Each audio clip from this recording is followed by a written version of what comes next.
Interesting people to talk about today. David Reed, who was a founding partner of Davron and now runs DJR Classics, and Martin Coleman, who I believe has had a DB2 since he was almost in short trousers. And he's going to talk about his history with the car. David's going to talk about it perhaps from a slightly more technical aspect on living with the cars. He's had them since he was 18. And we hope it'll be an interesting talk for you. Like all of these talks, it's recorded. It'll end up on the club YouTube site for you to view later or to pass on to your friends and things. There is a question and answer session, so we encourage you to use the chat function to ask questions or email them in, which David and Martin will answer. So without further ado, I'm going to introduce David Reed and Martin Coleman and ask each of them to talk about themselves for a couple of minutes, and then go on to areas which we think might be of interest to you. David, do you want to start? Yes, good morning, everybody. Great to see everybody coming to join us. I just quick background on my Aston Martin history. My father got me into Astons at a very early age. He bought a 24 Mark II, which was dragged out of a chicken shed and had chickens and everything living in it, which I helped him to restore. Then went on to a 24 Mark I. Both cars are now still currently about. The Mark I is still being raced internationally as well. I then got my own DB24 Mark I that I basically got running and got working again. That was dragged out of an old garage. This is going back obviously to the 70s. And from there, I did various other cars. Got a DB2 drop head, which I competed. Then I got a DB2. And it sort of progressed through that from being a hobby and being an active club member and competing, etc. And from various other reasons. And I started my own business to look after the Feltham cars mainly, but also doing all the other Astons as well. And just recently, I've now changed from the business and then just gone back to concentrate on the Feltham cars, which is what I know and love. And I've been playing with them for so long now, it's become sort of second nature. So yeah, from lots of experience of restoring them, repairing them, race preparation, and actually racing them as well. So that's sort of my background in Aston Martins, and also being a club member for over 40 years. So hopefully I can help you out with some questions and answers, anything I'd like to know. That's about it from me. Martin? Good morning, everyone. Thank you for tuning in.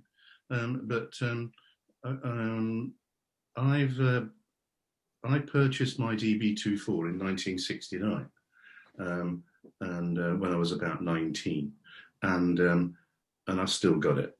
And but I mean, an interesting story. If in some people's eyes might be, don't want to bore you, but basically, when I was a teenager, we used to go sailing in Norfolk, up to Wales mainly.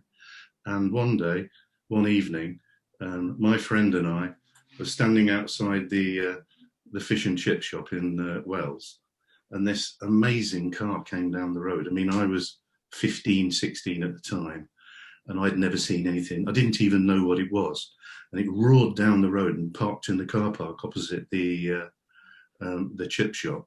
And so I wandered over with my bag of fish and chips and chatting to the chap, who was very friendly, and explained to me that it was a DB2, Aston Martin DB2. So I was really smitten by that evening, which has sort of ended up being a lifetime passion for Feltham cars. And a couple of years later, when I'd passed my driving test and I'd got a Cortina GT, I was driving down Abbey Lane in Leicester, past a business called Park Lane Garage. And on the path outside was a DB24. So I stopped the car and went in. And this bloke wanted to buy a TR6, and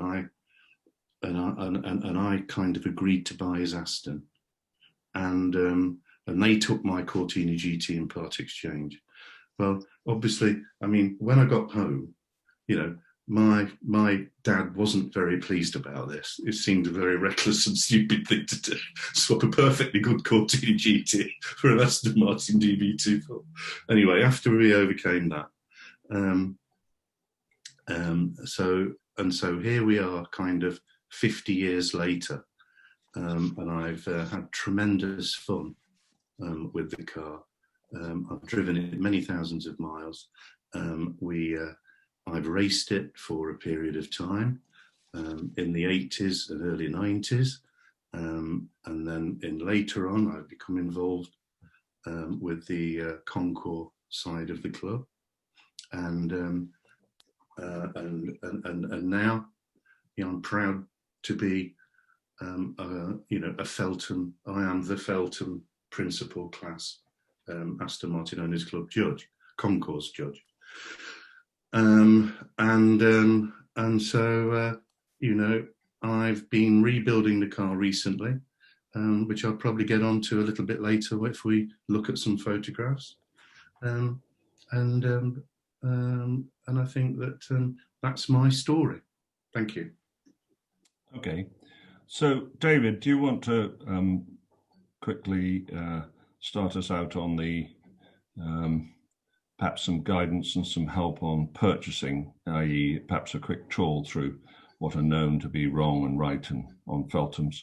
I get the impression that most of the people who are on the caller know the cars reasonably well. So, yeah, quite happy to go through various things to look for with Feltham cars. If we start with the outside of the car first, it's a simpler way to do it. Obviously, looking at the bodywork, everybody knows where the usual corrosion places are caused by the aluminium coming into contact with the steel body frame or steel chassis, whatever. It's the usual place to look, and I expect everybody's aware of this. It's around the rear wheel arches, where the aluminium is folded onto the inner wheel arch. Originally, when they built the cars, they put some linseed oil soaked cotton tape down there. But after 60 plus years, that's never there anymore.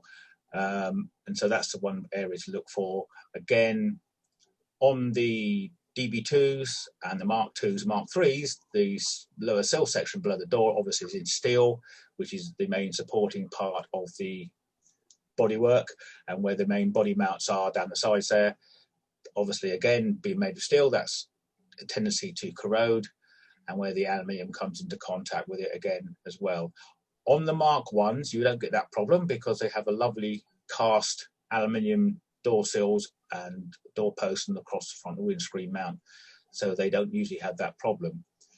Again, coming to the bodywork on the bonnet, you usually find that the bonnets are crack above the wheel arches, mostly on the DB2s and the Mark 1s with the larger bonnet with the lower sides. Again, that's usually caused by the hinges at the front that are corroded or rotted away, and of course then the bonnet starts to flex over the top of the wheel arches. Also, if the bonnet's pins are starting to seize up, and every time you open the bonnet it stresses it there. Again, another place to look at. Door pins, usual thing. Around the rear hatches aren't usually much of a problem, but on the 2.4s, they are actually made of steel, they aren't aluminium, and they can have a little bit of corrosion in them. Not so bad as where the aluminium touches the steel chassis parts. Also, you've got to look for the chassis mounts, because down the sides they're metallastic bushes, and obviously the rubber could fail and then the whole body could start to shift. Mark 3s are more known to have the body sagging on one side. Don't know why. I don't know if they changed the manufacturing techniques or modified something when they're putting the Mark 3s together, but quite often you notice that a Mark 3 looks like it's down on one side. It isn't usually suspension, it's usually the body where it's settled onto the chassis. It's mounted slightly differently at the back. That's something to look for if you're going around the car. But obviously, when you see a car, you walk around it and have a look. And these are the quick points just to give you some idea of the overall condition of the bodywork. It isn't to get much more detailed and start stripping the paint off that you found all the little knocks and bangs and other little accident damage that's probably happened over the years and been filled in and not done properly. Chassis-wise, they're pretty good. Again, it's a good steel box section. Most of the problems you do get is in the cruciform section in the middle of the chassis. If the car has been left stood somewhere in the damp conditions, you can get corrosion in the cruciform section, i.e. around where the gearbox mount at the back goes. If you're going to do anything like competition or rallying with the chassis, it's a good idea to have a look at the top rear radius arm mounts, because they can crack out the chassis. And a lot of the time they're very hard to replace the bushes, so people don't do it, and you probably find the bushes are knocked out. Unless it's all been done and fully restored, then it's somewhere to look. Front suspension, as everybody knows, cars have got a bit of a reputation for being heavy on the steering, hard to steer, don't handle very well. Some people say that if you put radial tires on, it makes the steering too heavy to use. A lot of that is down to wear and tear in the front suspension, wear and tear in the bushes. You've got 6 steering joints in the whole system. If they're all a little bit worn, then obviously you find out that the whole car wanders about the road considerably. Usually, as long as all the steering joints are good and the suspension bushes are good, the car should drive and handle reasonably well. They're not as heavy as some people say if they're put together right and they're set up right. So basically, if you drive the car and it's wandering all over the road and it's heavy to steer, then obviously it's going to need quite a bit of work on the front suspension. Engine-wise, everybody knows that the engine are susceptible to knocking out bearings, oil pressure problems. Obviously, with the barrel crankcase design of the engine, you've got the issues with the aluminium housing expanding away from the main bearings and dropping the oil pressure. Most people, I expect, have done something to their engine at some point. Bottom end wise, again, over time, because the cylinder liners are wet liners and they're sealed at the bottom with just copper rings, the liners can shift and move, and that obviously gives you head gasket issues. But if the engine's put together well, then they're no more unreliable than any other engine of the period, and they can be made to be much more reliable. There's lots of things you can do, which I'll touch on later on, like in the improvements of your car. But it's head gasket checks when you're doing the purchase, bottom end rumbles, things like that, timing chain clatter, which can be a problem, because they rely on the oil pressure to tension the timing chain. So if you've got no oil pressure, you're not getting the timing chain tensioned as well. So that can lead on to more issues with cam timing, etc.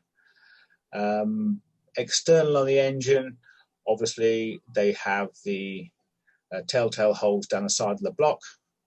And if you look underneath the carburetors, then there's 6 little holes down there.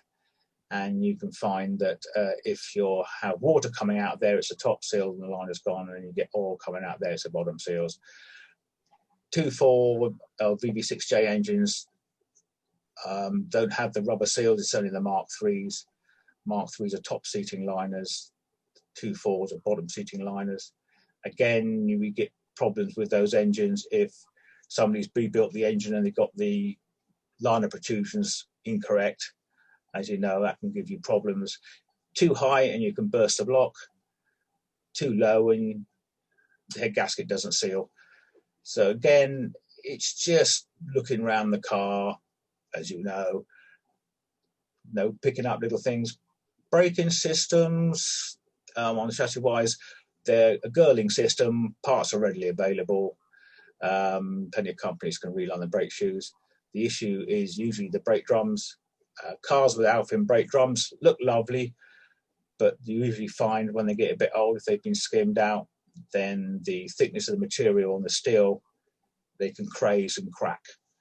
Especially if you're a spirited driver and you like going quick, you can have problems with brake drums. With the race cars, we use a standard cast iron drum.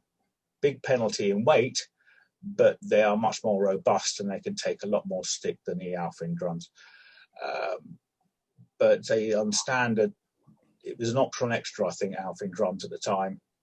So if you've got Alfins, then as long as they're in good condition and you're just doing normal road work, they're perfectly okay.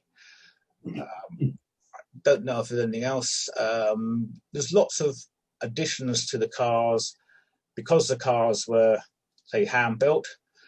They all do slight variations. Bert built one door, Fred built the other, and they do things in slightly different ways, and the screws are in slightly different areas. Most of the things are reasonably standard, but you will not find, if you make a door card, which I did a long time ago when I was young, I was making a new door card for the door. So I said, I'll make one, and then I just reverse it, and I put it on the other side. No, there's about a half-inch difference around the side of the door. So everything is hand-built, which you've got to understand. So you know, one bit will not fit another car, unless you're very lucky. So if you've got a problem with lots of bits missing from your car, you will find that you may be able to find them, but it will take quite a lot to get them to fit. It's a hand-built bit of the car, which makes them great because they're all hand-built, but it also gives you that kind of problem. All right. So, David, and I'm amused with what you say because I have a 2.4, but I also have a Vanquish, and Aston still didn't put anything decent between the steel and aluminium in the Vanquish, which is why you get corrosion problems on them. And you would have thought that over the intervening 60 years they'd have got the hang of it, but they haven't. Anyway, Martin, perhaps, you know, as I said, you started in short trousers almost. Talk us through your life with your DB24. Well, thank you very much. I have put a photograph on of me in the first summer of about 1970, and my friend and I decided to go in the 2.4 to the Lake District. Where we got there, it was pouring with rain. We drove all the way down to Cornwall in it, a little bit of a rumble from the engine, and but that was the first trip out in it, big trip out in it, and then really I rebuilt the engine first in about 1972, but it's been rebuilt about 4 times over the 50 years, and then I decided to race it and did certain modifications to it, as did certain other people, and had tremendous fun doing that. The crank broke at Brands in 1991, which was the end of that, together with a medical reason that prevented me from carrying on. And then later on went into Concours, but overall, I found the car to be very reliable.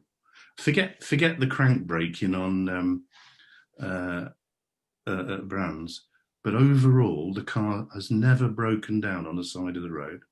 I've never been let down by it, and it always felt good on the road. It handled an absolute dream when I was racing it, and the modifications that have been carried out on the suspension and steering was spot on, and so, you know, it's been very reliable, and then I sort of, if you like, about 8 years ago decided to rebuild it. But so I had somebody rebuild the engine for me this time. Well, I did intend to rebuild the engine myself, but what I wanted was somebody to line bore it. And I tried the line borer at work at the uni wasn't large enough, and so I in the end went to somewhere initially to have it line bored. We've got a machine big enough to do it. And then they said, oh, well, we're line boring it. Do you want us to do the cheeses? And, oh, well, okay then. And do you want us to set the liner tops? Oh, well, okay then. And so really, they ended up actually doing it all in the end. But and it runs absolutely beautiful. I mean, I heard it running on the dyno, and it was as sweet as a nut. I mean, I was a bit horrified how they run engines in nowadays. When I was the old school, where you go steady for 2,500 miles, not to exceed a certain RPM. But I mean, really, it's kind of a couple of hours later, and they're running flat out. It's absolutely amazing, as I'm sure David knows all about.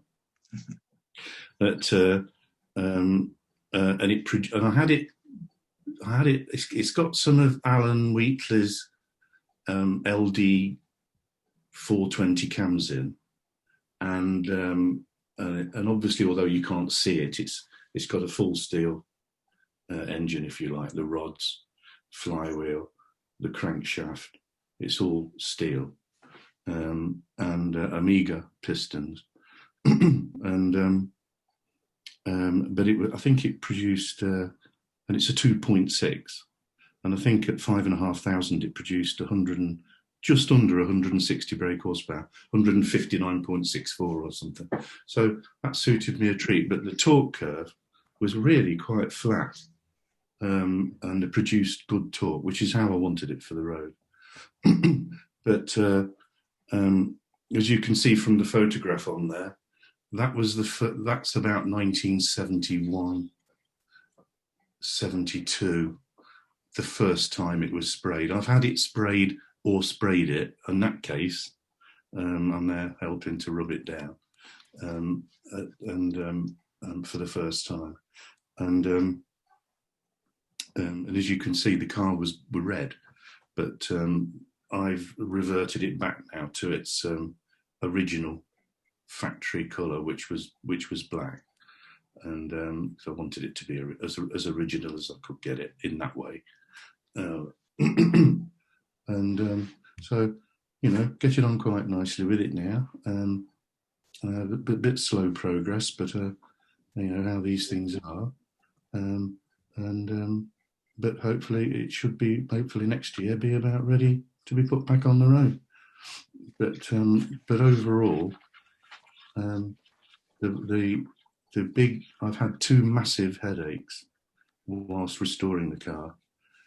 The first one was that I made a fatal error of deciding to have the chassis powder coated.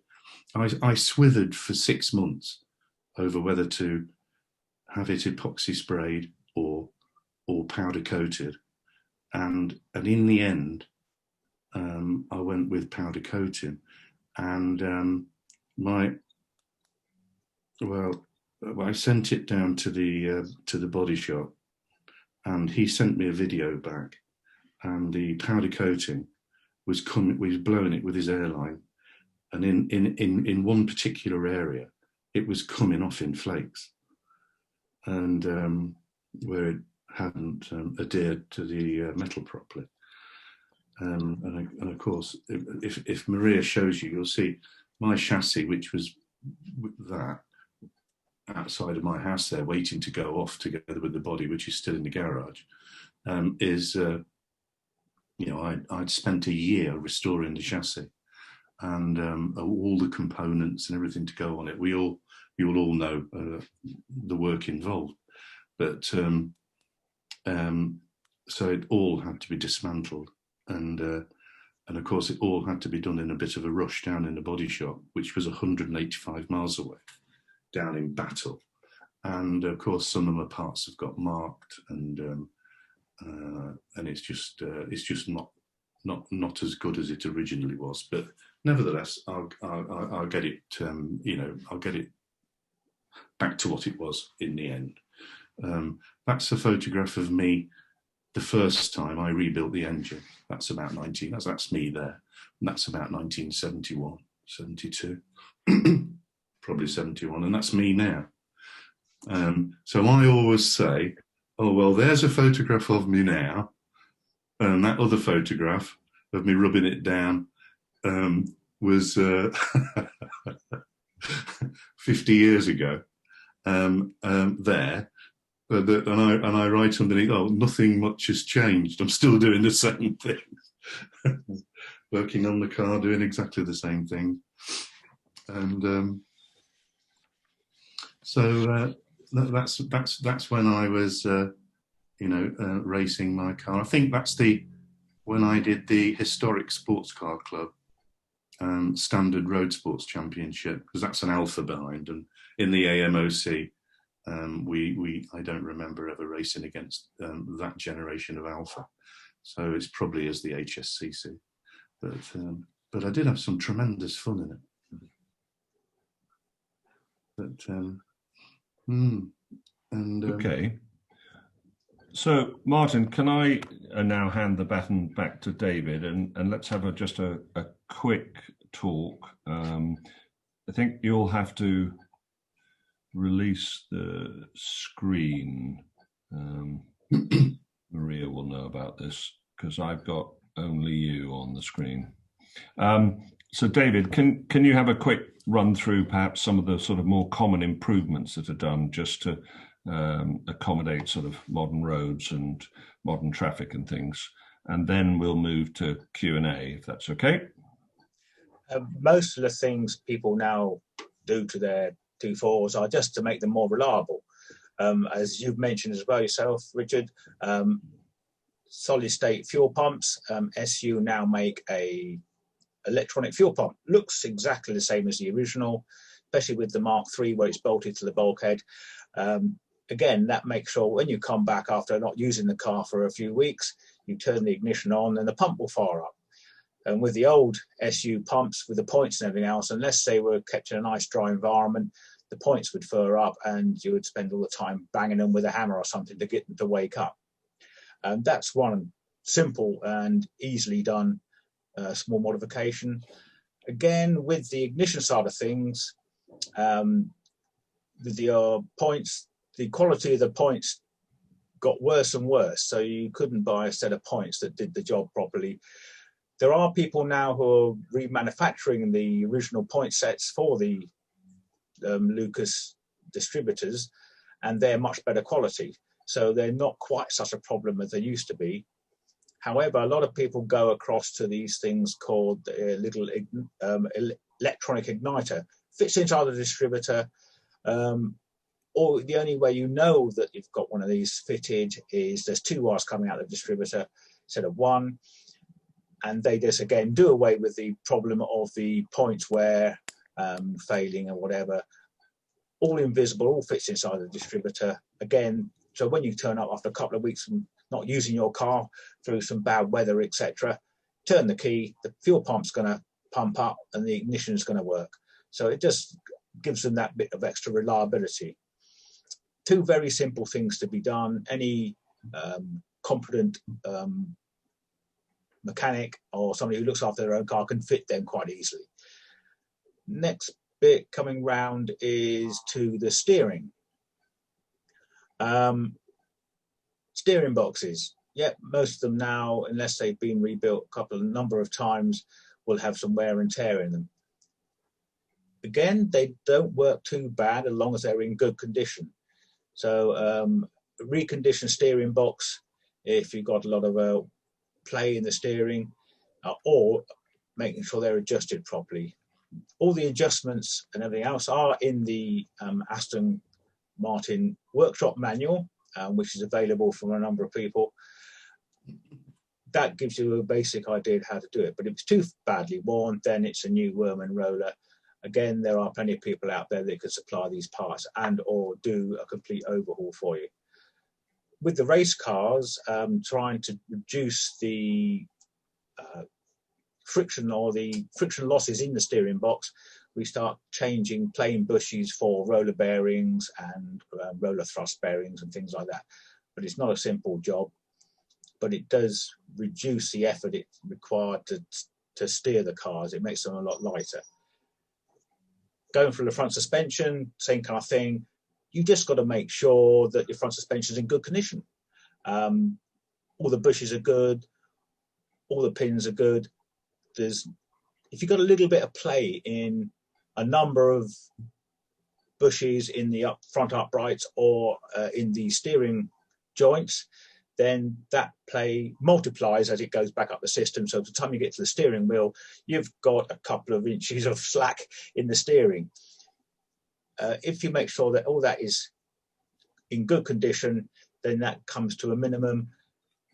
But the biggest thing in those is the setup, is how the eccentric pin, i.e. the caster and camber, is set. And if that's set to the factory settings and everything's in good, then the car should steer nicely. It won't wander about the road. It won't be excessively heavy. Only time you're going to find it's going to be a bit heavy is obviously at parking speeds. And it's the old adage, we get so used to modern power steering where we can just sit there with a finger and you just twiddle the steering wheel whichever way when you're stood still. Old Feltham cars, you can't do that with. Basically, you've got to be moving to be able to turn the steering wheel, even at a very low speed, and it just makes the steering light enough to turn. So it's just a technique you've got to pick up a bit to make sure when you park in the car, you've got to have the car moving, even at very low speeds, to make the steering easier to turn. Other upgrades, for modern traffic, you find these cars can be a little bit low geared. With the Mark IIIs, with the overdrive, cures the problem. You've just got that extra gear, makes it nice, and you can just cruise along on the motorways more comfortably, etc. A lot of our customers now are fitting, instead of having the 377 Framman and pinion in a 2.4 DB2, you can go up to a 354, and that just gives you a little bit more lazier car, nicer to drive on motorways, and if you're doing touring, etc., it just makes it a little bit lazier, a little bit more comfortable. But again, you do lose a little bit on acceleration and things like that. Engine-wise, to improve the performance, there's 1,001 things you can do. Martin's obviously touched on it, saying with his own engine, he's got a modern steel crank in it, steel con rods and Omega pistons. You've got to understand now, obviously, that these engines are 60 plus years old, even the newest ones. And you've got a 60-year-old crankshaft and con rods whizzing about. Yeah, they're not bad, as long as they're all been crack tested and everything else, they're fine. However, if you're going to do spirited driving, or you're going to do something a bit more sort of like from rallying possibly, or longer European tours, going to more modern internal components of the engine just make sure the reliability is there. The DB3S's in period use the solid cheeses, obviously the crank cheeses that go around the crankshaft and it's fed into the block. DB3S's and some of the later Mark IIIs had solid cheeses. This is a thing we do when we make new cheeses, we make solid cheeses. It just makes them more robust, it makes them more durable, and also when you're putting the engine together, like Martin said, he had these engine people do the engine because they had a line boring machine that could kit the whole block on, and you line bore the block, make new cheeses, fit them to the block, and then you line bore the cheeses. That guarantees the engine is going to be dead straight. Again, when it's like that, that relieves any stress and strains in the engine. Everything runs much smoother. Like Martin says, his engine's lovely and smooth. And the 2.6 engines are always smoother than the 3 litres. The 3 litres never quite such a nice, smooth engine. A nice little 2.6 is like a little sewing machine.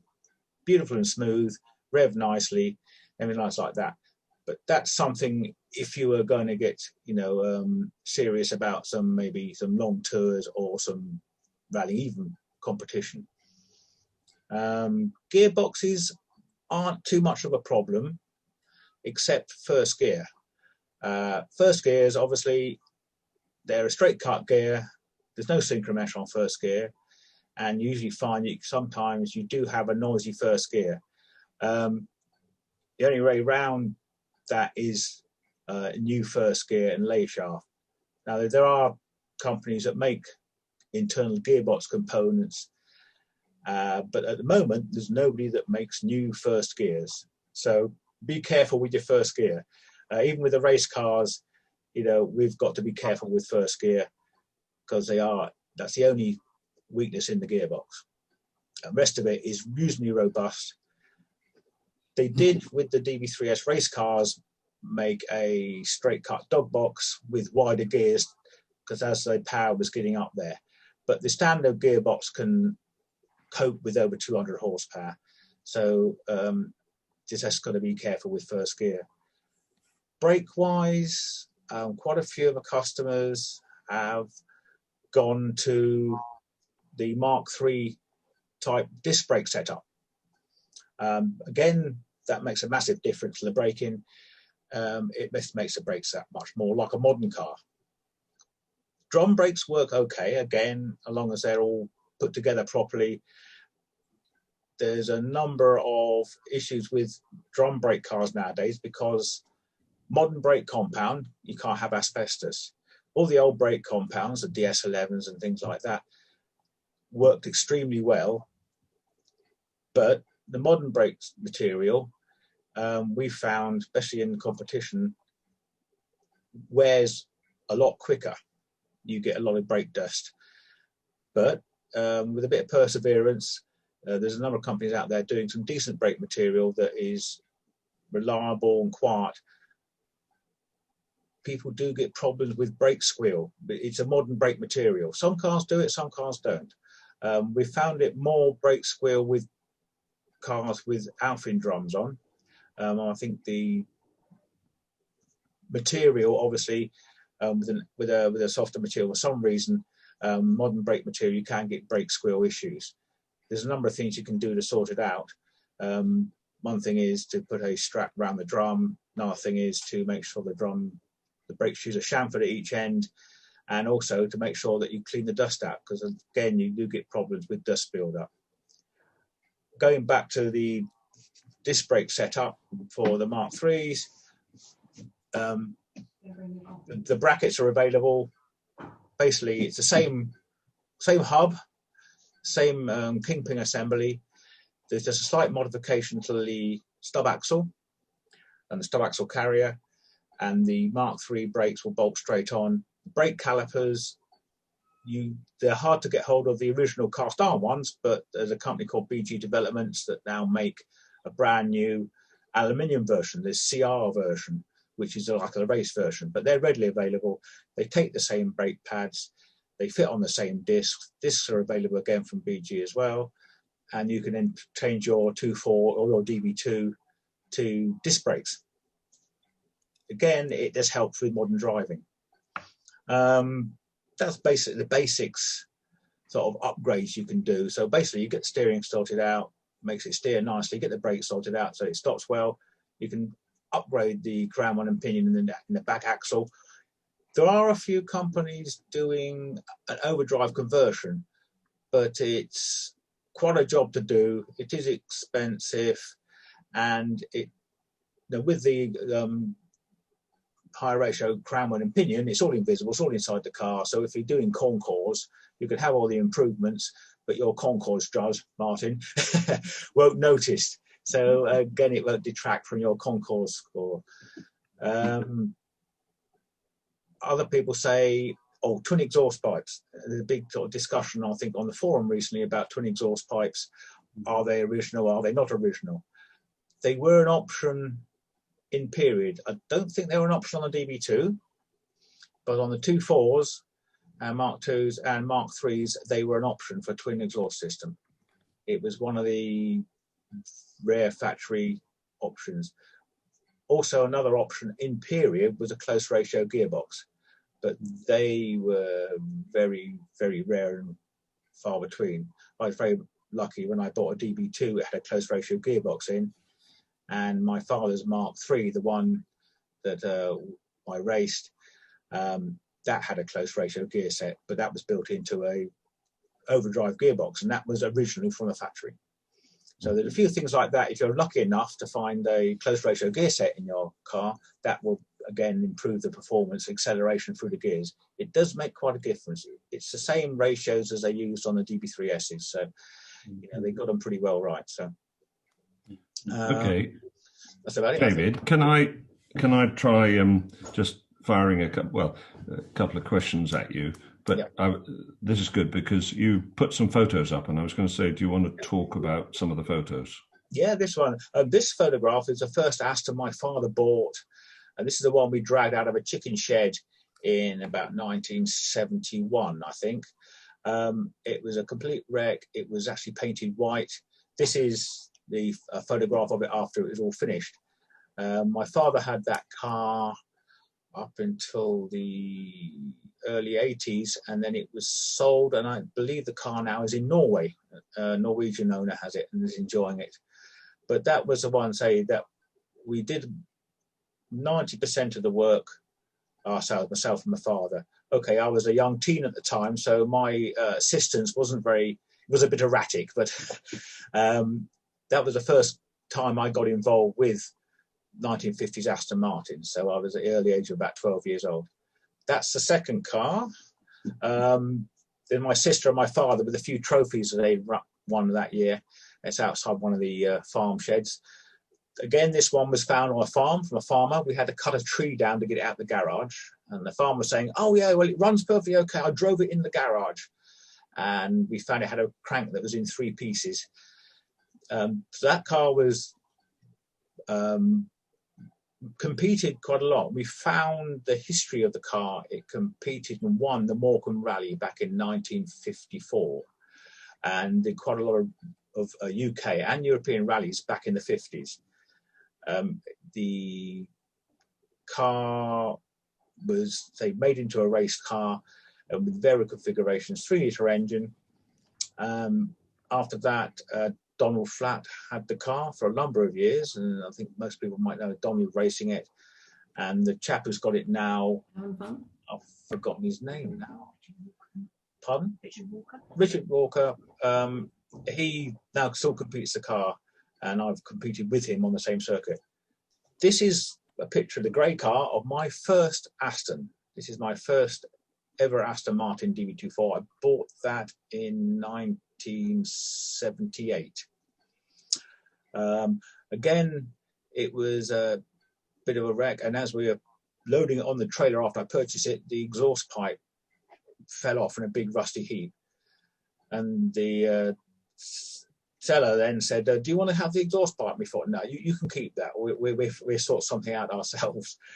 That car, again, through various different hands and some friends and everything else, it's now owned by a French chap who actually competes it. So last time I saw that car, he was competing with us at Silverstone Classic in 2019. So that's a DB24 Mark 1, obviously. This is my next car, which was a DB2. Again, this was purchased as an unfinished project. And as you can see, if you look closely around the rear wheel arch, it's that's where all the corrosion was, and I'm in the process of doing it little bit by little bit. Again, next car, oh, hang on. So this is again another DB2 after that drop head. This car again was purchased as a bit of an unfinished project, and as you can see, the bonnet is very half finished there. Going to rebuild all the suspension and brakes and everything else, and competing. I don't know whether that's myself competing. As you can see behind the car there is my first DB2, now wearing green livery. And that's when a chap called John Chamberlain owned it, who was the Aston Martin area rep for Area 13. And he's now moved to France. So, and that's how obviously how the car ended up being owned by a Frenchman, because he sold the car in France. DB24, there should be another picture in a minute of that car, and there's a very famous chap leaning against it, a chap called Mike Hawthorne, because when the car was new, it was owned by a dentist in Oxford, and his daughter had a boyfriend who was a racing driver. There, that one. And this young racing driver was a chap called Mike Hawthorne. So he actually drove that car on the road when the dentist's daughter used to go out with her boyfriend. I didn't know that until after I sold the car, and through various club members, I was put in contact with the lady herself, and we met her at Silverstone, and she gave me a load of photographs of her and Mike Hawthorne in the period.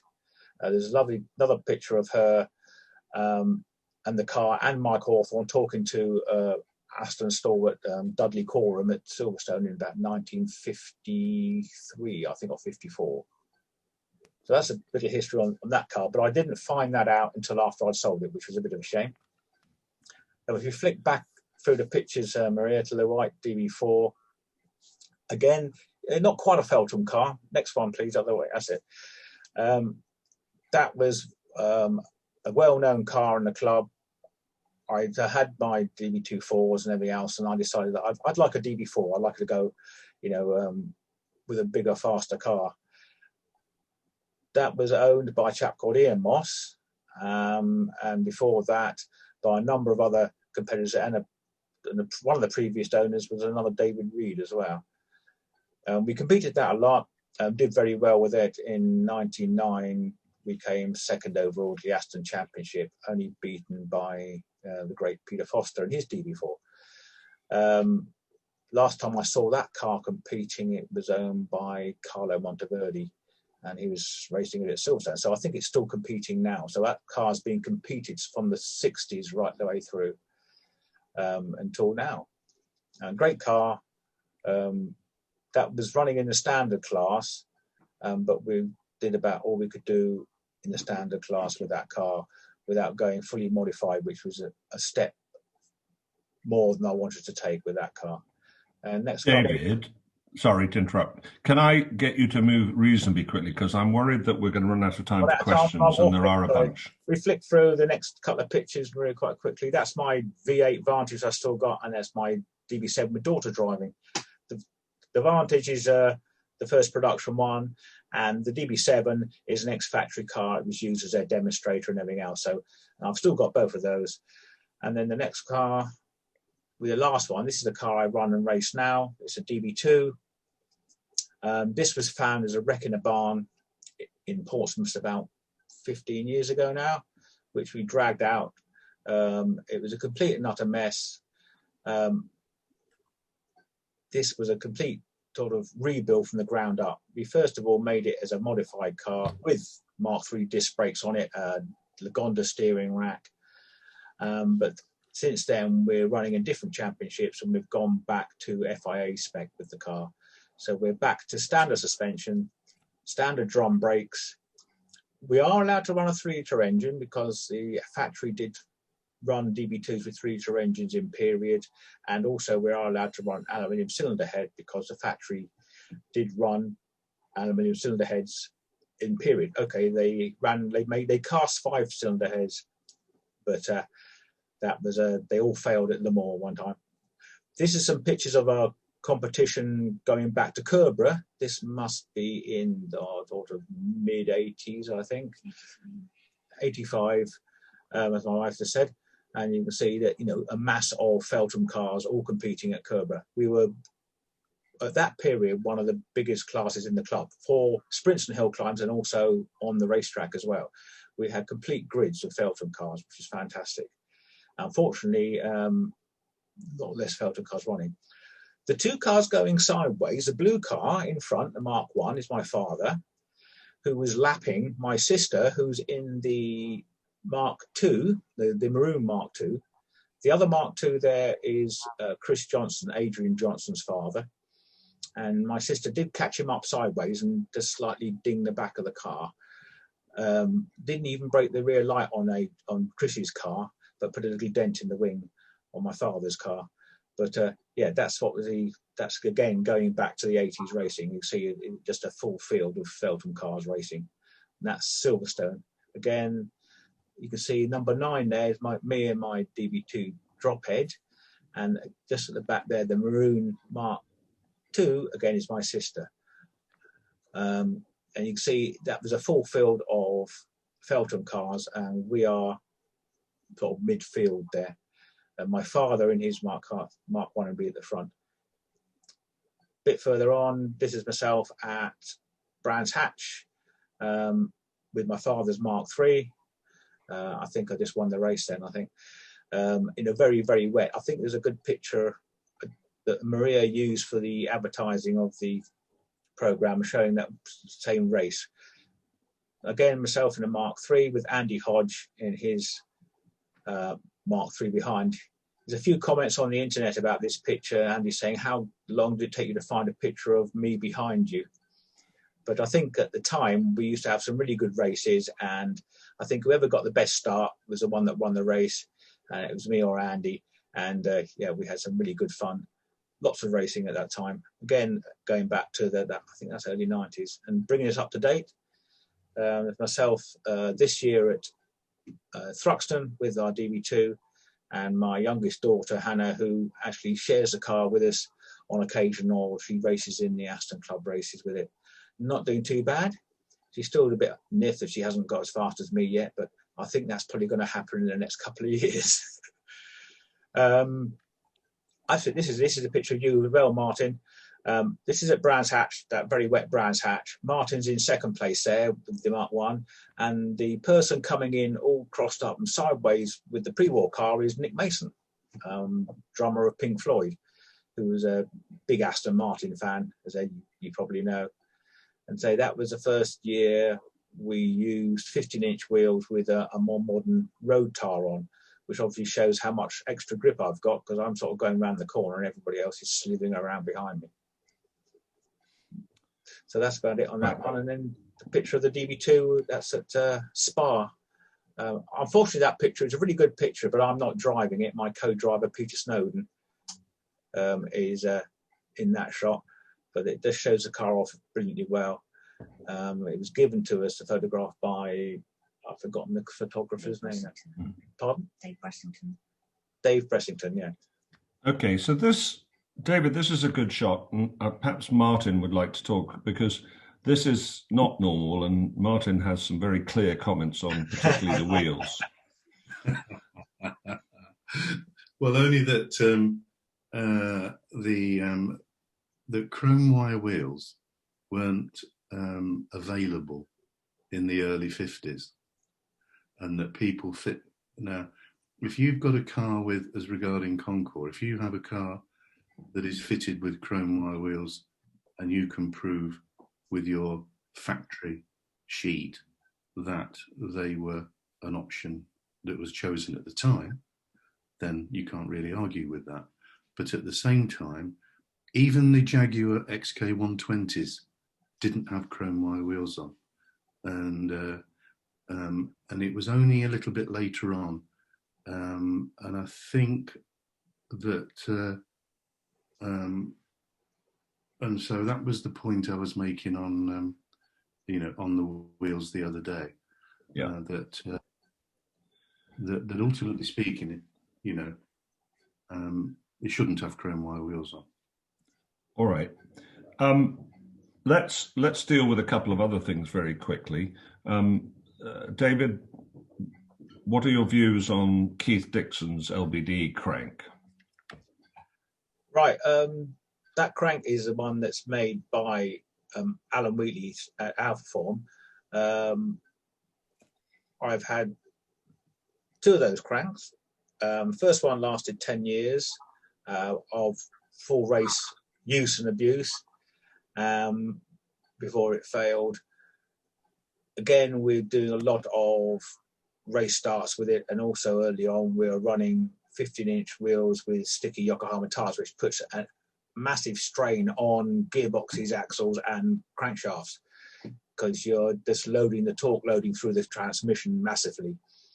The second one I had, we had a bearing failure, nothing to do with the crank. The bearing failed and it took out a brand new crank, which was one of those unfortunate incidents if you come across now and again. Luckily it happened to my engine and not a customer's engine.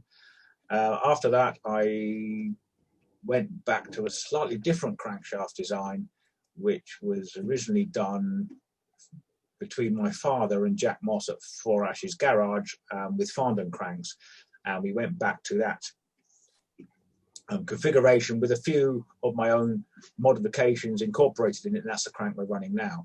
But yeah, the crank, the Keith Dixon crank does work very well. It's just low inertia.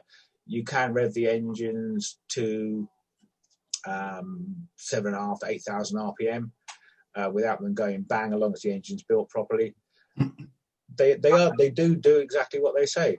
I must say, with my crank, we did have the crank journals move slightly to run straight conrods, because the original cranker that Keith designed was to be able to be retrofitted to any DB24 Mark 1, Mark 2, DB2 Mark 1, Mark 2 engine, the VB6J, LB6B engines. The DBA engine's a different crank. You can fit Keith's crank to that engine, but you've got to modify the rear bell housing a little bit to take a different seal. But that's about it. Worked very well. If you've got one, don't worry about it. They work very well. But my race crank failed after 10 years, but it did have a lot of abuse, a lot of very hard work. And obviously, when you're racing it, we're running it to 7+ all the time. So, all right. Change the topic slightly. Martin, why don't you talk about the myth that the door handles only have a lock on one side because they came off a Frigidaire fridge?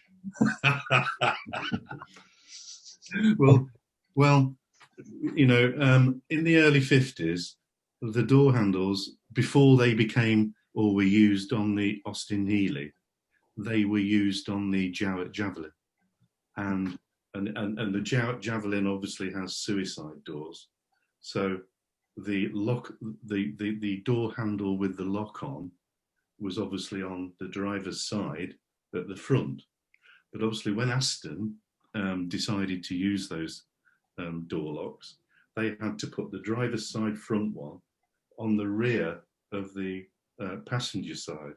So you hear all sorts of stories, and people say, oh, well, you know, Aston's did that because it was more gentlemanly to unlock and open the door for the lady. I don't think they did. I think it was because they borrowed the door lock, and that was the way it worked out. And to say re-engineering it all, that was what they did for the early 2.4s. Okay. So, David, there's a question about the view on fitting electric steering, the electric assist. I'll admit I've got it on my 2.4 because it just makes the car drivable for my missus. But what are your views? Yeah, I've fitted a number of the Easy Steer electric power steering. Very impressed with them. They're well made. They fit as they say they should fit. And if you get there's two models. You get the basic model, and then you get the one with your variable adjustment on the power steering. Yeah, if you got it, if the rest of the steering is in good condition and everything else, they make a big difference, make steering just that much lighter, but they don't take away from the feel of the car. You just think you're driving a DB24 with superbly set up steering. But it does make it easier for low speed and parking work. The last one I fitted was a DB24 fixed head, and the chap had a bad shoulder, and where his garage is, it's very awkward to get out of it, in and out of his garage, and he had it fitted for that reason. And he said, basically, yeah, he turns it up to get it out of his garage, turns it down when he's driving on the road, he said, and it still just drives exactly the same as it did before, but it makes it massively easier to maneuver at low speeds. And he's very pleased with it. Okay. There's another question from Alexander saying, why did you, this is to David again, I'm afraid, why did you choose a Mark III for your latter race career? That was my father. It was his car. I raced his car. Before that, he had a DB24 Mark I that had drum brakes on, and we had no end of difficulty with the drum brakes at the time. This is going back to the late 70s, early 80s, and we've now overcome the drum brake problems. But at the time, you know, we thought, oh, everything else about the car's great, but it's just the brakes. And we had brake shake a number of times when we're having a very hard brake in a race circuit, and it would shake so much it would pop the driver's door open. So we thought, next one, we'd like a car with disc brakes. Or my father said, well, we'd like a car with disc brakes. And the Mark III was the first of the Astons of that period with disc brakes. So that dictated, right, that's got disc brakes, we'll have that. And we went on to do a lot with the car. And I know why Alexander's asking, because he now owns that car. So Okay. yeah, that was the reason why. Basically, it had disc brakes on it, and it made it a lot easier.